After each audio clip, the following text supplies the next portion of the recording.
Hello student, how are you? I am going to explain Newland's octet rule. If you like it, please subscribe my channel.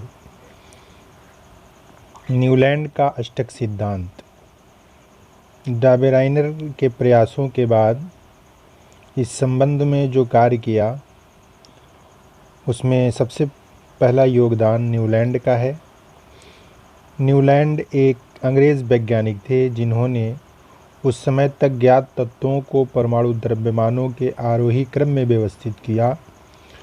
उन्होंने सबसे कम परमाणु द्रव्यमान वाले तत्व hydrogen से शुरू किया तथा 56वें तत्व थोरियम पर इसे समाप्त किया। उन्होंने पाया कि प्रत्येक 8वें तत्व का गुणधर्म पहले तत्व के गुणधर्म के समान है। उन्होंने इसकी तुलना संगीत के अष्टक से की और इसलिए उन्होंने इसे अष्टक का सिद्धांत कहा। इसे न्यूलैंड का अष्टक सिद्धांत के नाम से जाना जाता है। न्यूलैंड के अष्टक में लिथियम एवं सोडियम के गुणधर्म समान हैं।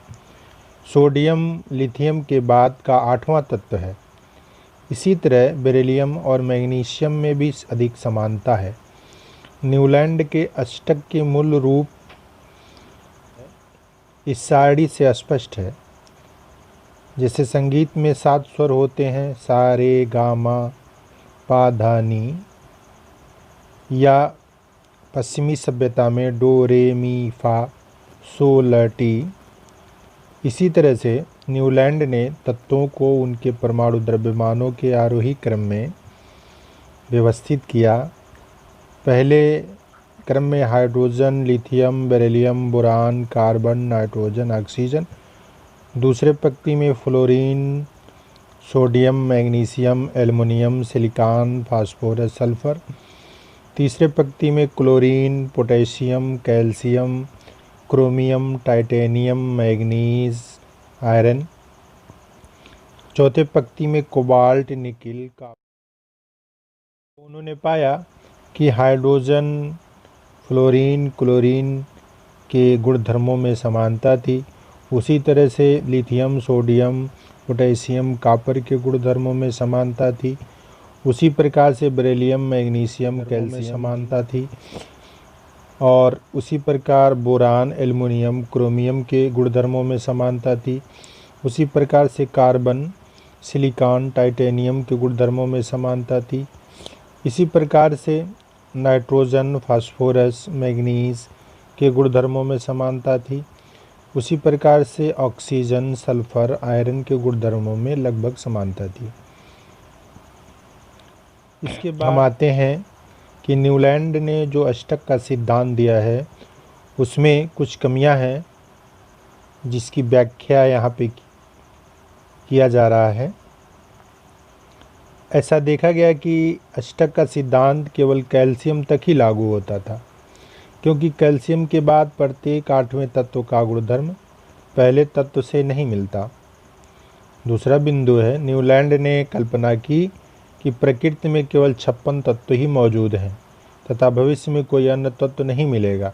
लेकिन बाद में कई अन्य तत्वों के खोजे जाने के बाद उनके अष्टक सिद्धांत फेल हो गए, यानी जो बाद में तत्व खोजे गए उनके गुणधर्म अष्टक सिद्धांत से मेल नहीं खाते थे।